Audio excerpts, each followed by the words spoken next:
What's going on, everybody? Welcome back to the channel. In today's video, we're diving into a Selesnya Counters deck here that I've thrown together in MTG Arena. I'm actually back on my main account where I typically make a lot of my deck content just because I have a little bit more wild cards, a little bit more flexibility. But I figured I'd start tackling, making some deck variety, give you guys some ideas maybe about what decks to craft in the future. And then after we do some gameplay of the deck that we're showing off in the video, I will go about giving you guys an idea of how to go about upgrading if you want to start out with a more budget-friendly version and then kind of slowly make your way to the final version.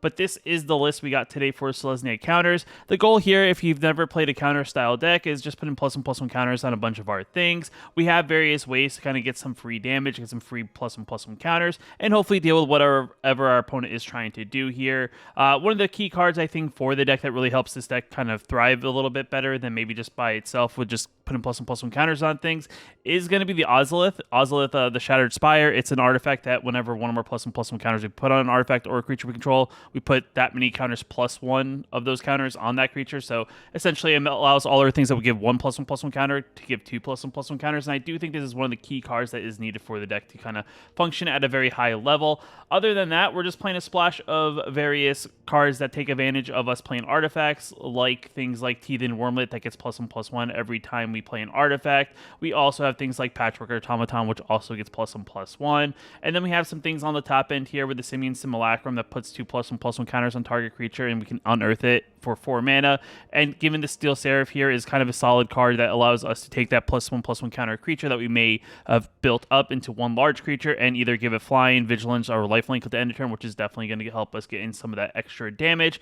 Other than that, the deck is pretty straightforward. Everything, for the most part, either benefits us when it comes to adding +1/+1 counters, or it itself will give us additional +1/+1 counters. Overall, it's a pretty solid list from what I've play tested before actually recording, but we're going to dive into some games, kind of see how we do with this deck.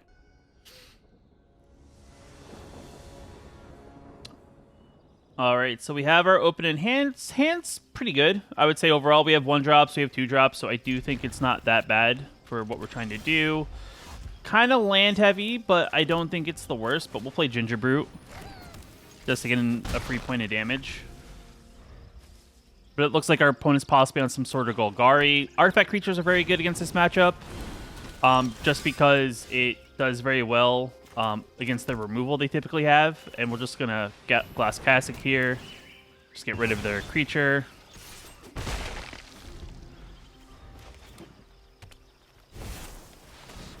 Sure. Downside is so far we have not really drawn anything that has really helped us out overall. I mean, I could Mashako, which would give it +3/+3, but then they just gain it back. We could Skrelv here. Ozolith is not a bad option. But why not do this? We'll play Skrelv. We will play Mashako.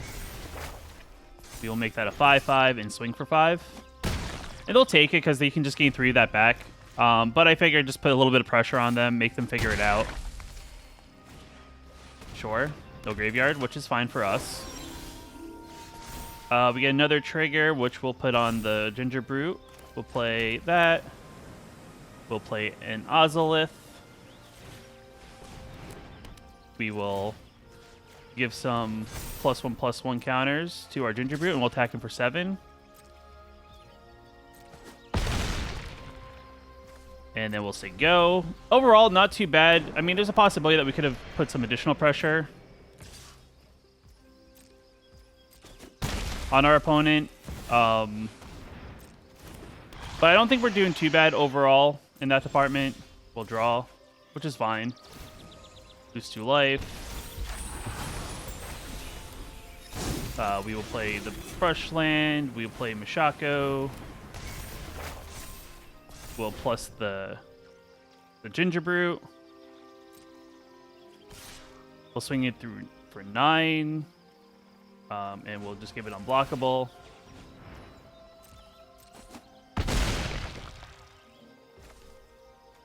And we'll say go, just in case they have like double removal. They're going to gain a little bit of life, but they're going to have to figure out how to deal with the Ginger Brute, or the Ginger Brute's going to take over. So definitely not in a great position. They don't have anything to eat out of the graveyard. And I think the Ginger Brute's just going to become the problem for them. Because they can attack all, we will easily block. Because, I mean, either of those are definitely decent blockers. They'll pass to attackers. They're going to swing in for 3. Go to 8. We have lethal all in the battlefield. So if they don't have an answer for the Ginger Brute, we kind of got this in the bag. Because, I mean, we have 2 ways of protecting our Ginger Brute. We have Skrelv, we have... Sure. We'll put counters here. Our +1/+1. And they have to react.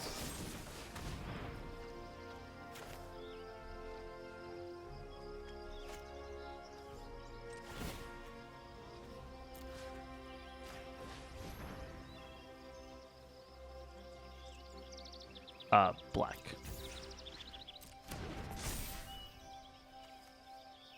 Go to combat. Swing for 9. Unblockable. And we get the win. So overall, did pretty well. Overwhelmed them too much with a little small Ginger Brute with some unblockable damage. Definitely a good first victory.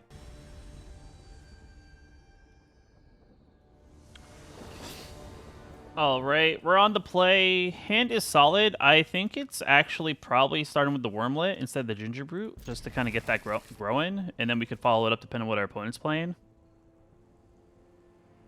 And our opponent's mulliganing a lot, so there's a possibility that we're just going to win because they mulligan down to like 4 cards. Because I think they mulliganed either 2 or 3 times. I saw... Okay, yeah, they're at 5, so... Definitely not bad. We're going to pay the 1. We'll play our Wormlet. Kind of see what our opponent's doing. Maybe they're looking for, like... Maybe they're a combo deck and they're looking for, like, the hand. Sure. Unflopped land would be nice, but I guess it's not bad. We can grow the Wormlet. Gain a little bit of life. We'll swing for 3. We could easily take out whatever they play this turn. They have to probably play a creature. They could burn our creature and get rid of the Wormlet because they probably want to get rid of the life gain. Sure, they're going to hit us for 3. They can't block with it, so it's an easy attack. Aganjo's actually really good here. And I think I actually will... The Automaton's not bad. But I guess we just go here. And we'll just Ether 3/3, gain a little bit of life. Swing for 4. And then we'll end turn. And now they kind of have to have like a Lightning Strike would be good to get rid of the Wormlet. The 2/2's not too much of a threat. Sure, Squeeze fine. They're going to be aggressive as well, but I think we'll outpace them with our aggression. Because even if they hit for 5, we're going to play like a Steel Seraph next turn, give like our Wormlet lifelink, and then it's probably GG's from there. We'll give this lifelink and swing for 5 as well. Or we're going to gain 4 of our life back, and you still have to deal with our board, and we have a 3/3, so your attacks are a little awkward.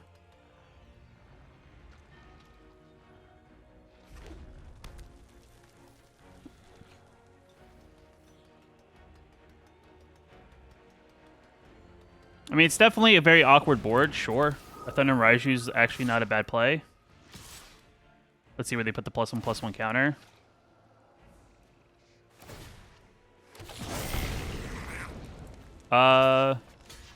We will just eat the 1/1. I'll take 6. Still missing a land, but we'll just play another Steel Seraph. Grow a little bit. We'll plus this. We'll plus this. We'll give it Vigilance. We'll give it Lifelink. No, we'll leave this back because that can get blocked. But we'll get some Lifelink. We'll get some Death Touch. We'll go back up to 16. Still awkward for them. We still have a big Death Toucher. We have Flyers. We have a Chump Blocker with our Ginger Brute if we really need to. Definitely haven't felt pressured with mono red just because we gained enough life that it didn't really matter in the end. Sure.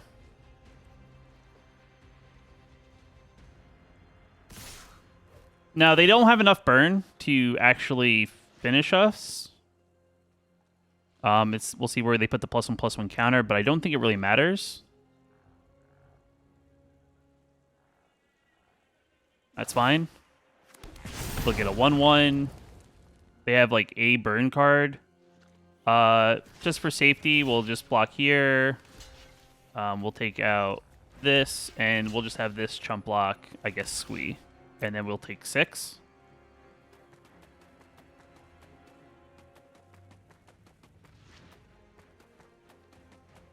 And then no matter what they do here, we have a free attack in, because they can't pump and then also do something.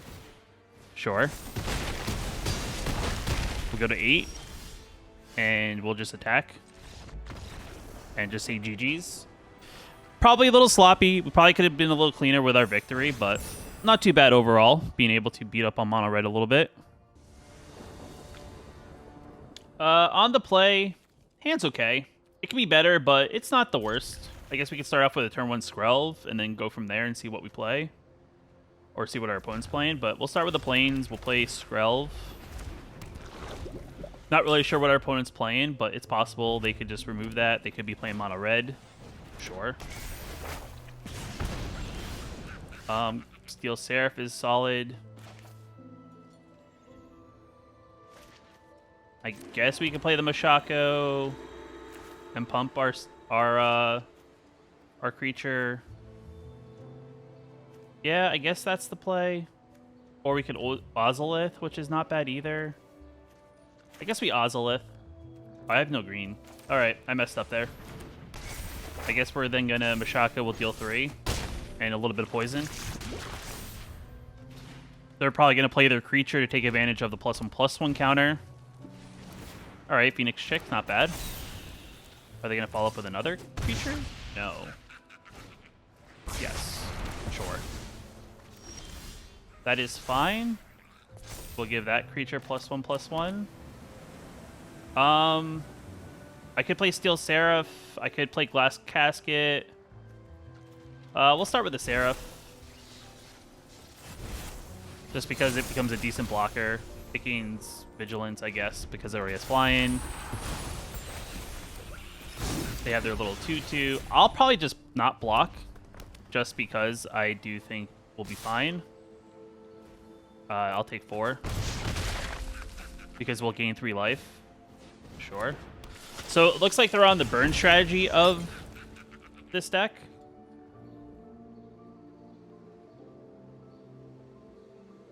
Now the question is, do they have burn? Maybe.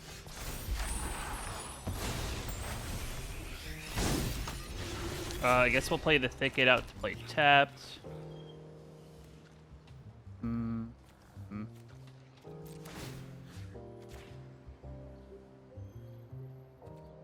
We give it lifelink.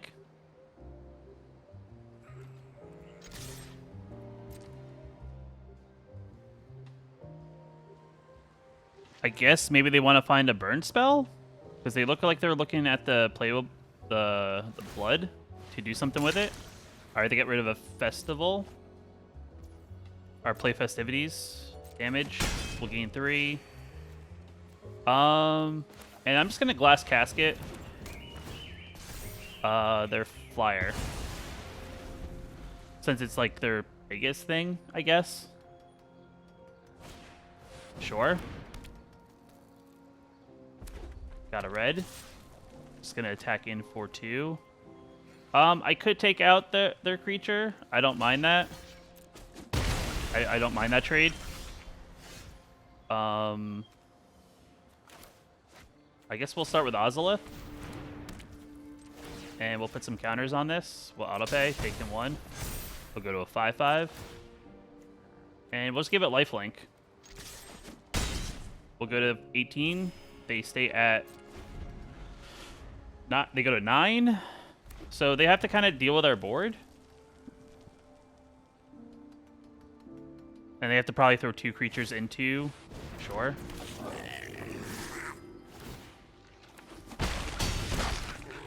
That's fine. We'll put counters here. We'll give this lifelink again. We'll swing for 7.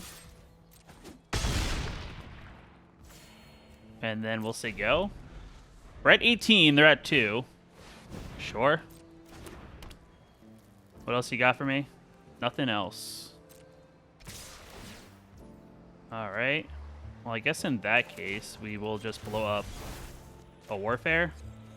We'll take 1 out of it.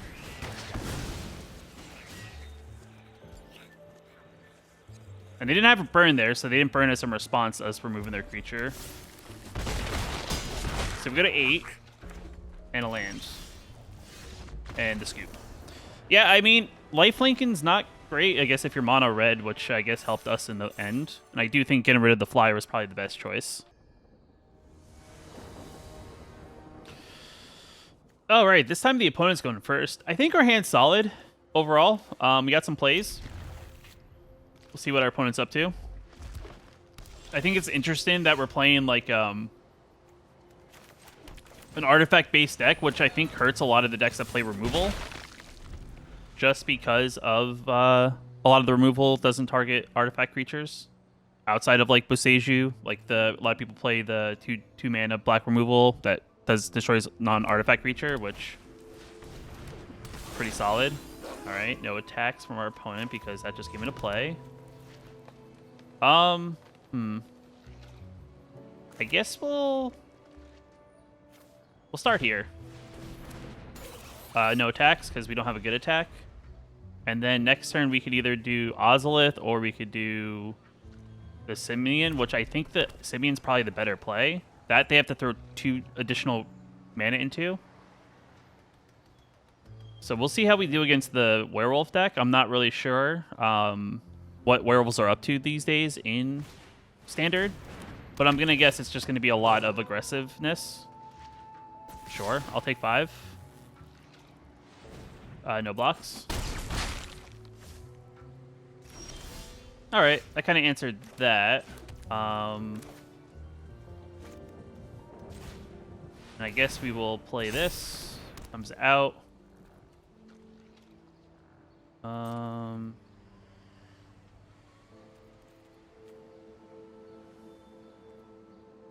Cost 2. Let's attack him for 1. And then we'll end turn.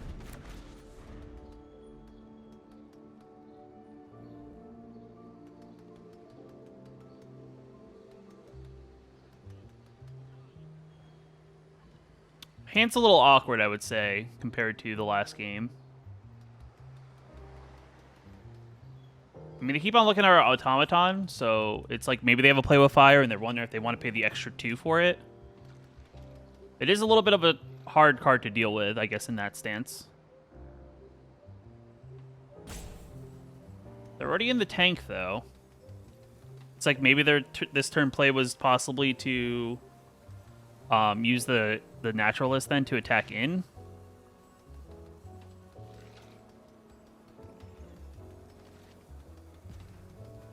I'll probably take 1 more hit here.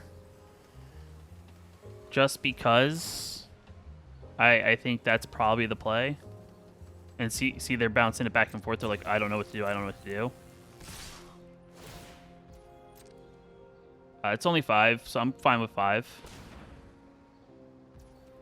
No blocks.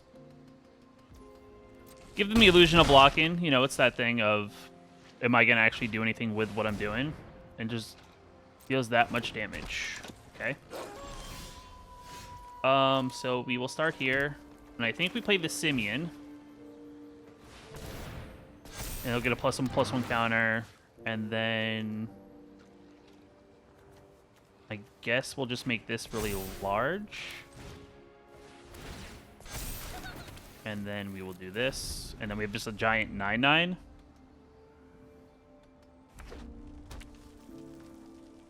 Which makes their attacks a little awkward. Like, they can attack in, right? Like, that is a thing they can do. But it's one of those things of they'll have to lose something in the process, sure. And this is, it gets +2/+0, and whenever it is dealt damage, it deals that much damage to any target. Sure. Now, the real thing is, can I get a Steel Seraph? Because I feel like that'd be very key in this matchup, just because of the life gain it would have, as we did take a little bit in the beginning. Okay. And they're going in, so maybe they have a play here for some mana. I'm not sure. They got another red. They got 2 red.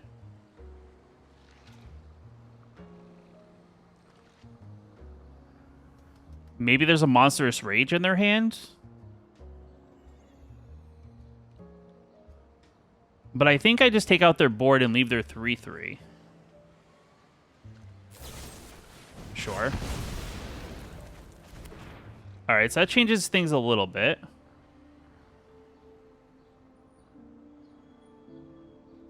I guess they're going to take out a Ginger Brute. So their hand is full of removal. So I guess we block here. And I guess we block the 3/2.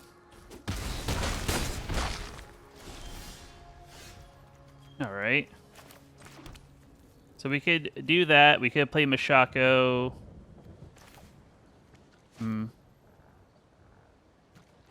So kind of unfortunate that we were put into this position, because we're kind of just missing the mark on enough. We are just short.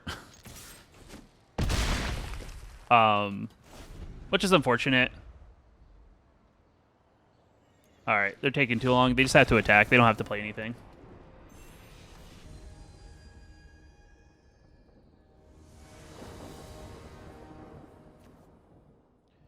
Alright, opponent goes first. I think our hand's okay. It could get better. We'll see what happens. They are on mono white that we're aware of. So who knows where their deck goes. But we'll start with our Heathen Wormlet. And then this next turn we could either possibly Mashako. Well, I guess we can't do any of that because of Thalia.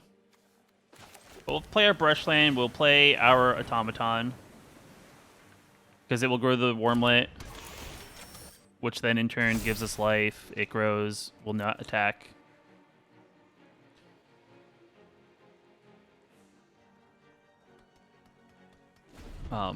Not sure what else they could have there.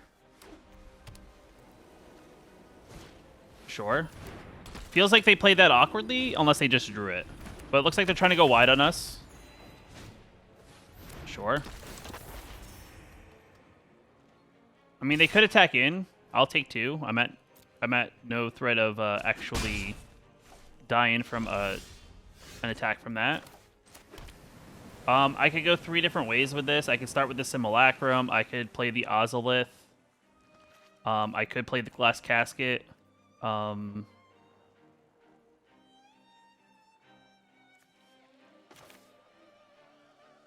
going to start actually playing the Glass Casket here.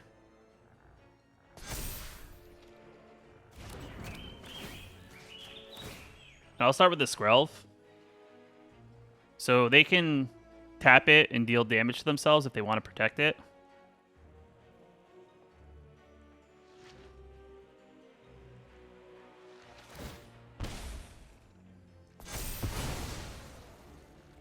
And I'm not going to attack. So their plan this turn is probably to attack in with the Thalia, grow the Hopeful Initiate.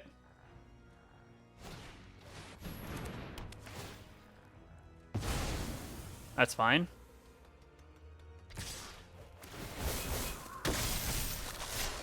We'll block here. We'll get a land, which is good. I guess we'll play the Simian.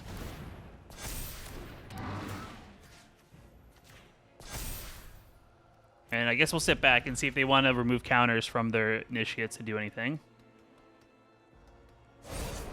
Sure.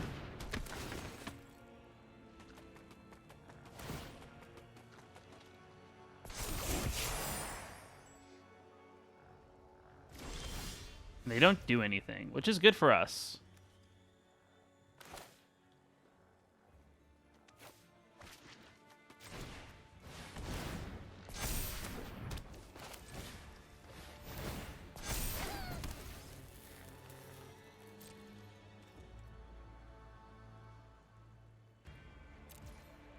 We'll end turn.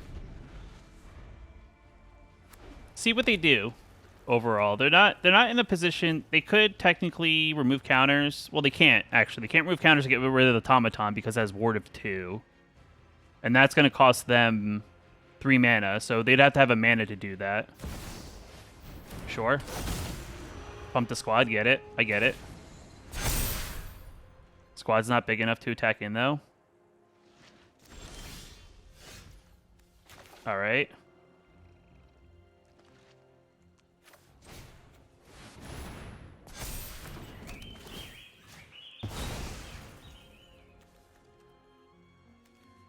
I think it still costs 2. I don't have any legendary creatures. Looks like go. We'll say go. They still don't have any good attacks.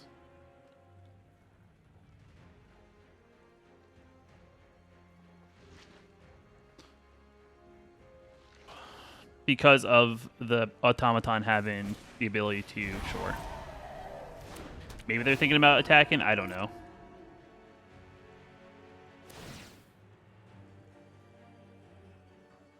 It already has a roll. You can't give it another roll, sir. That's fine.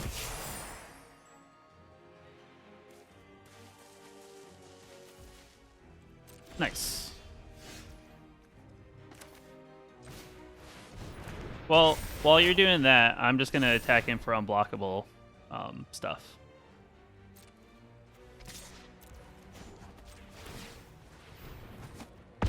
And I'll put a clock on you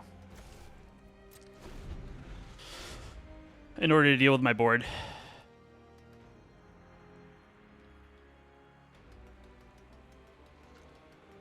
That is definitely going to become problematic if you don't deal with my board in general. I guess ossification, you can get rid of the creature. We're going to get another roll. Maybe we're going to get an attack here. Maybe the opponent's going to get a little aggressive. Nope. No rolls.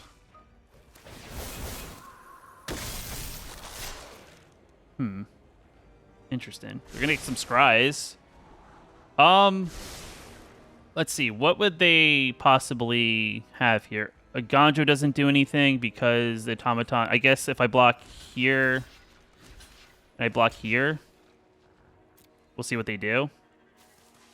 A Gonjo can kill the Simian, but then we get the Simian back. I mean, they're going to make their creature smaller just to get rid of that, which their creature then dies. They're at 12. They're up to 14. Sad part is... oh, I can't do both, can I? I think this is just fine by itself.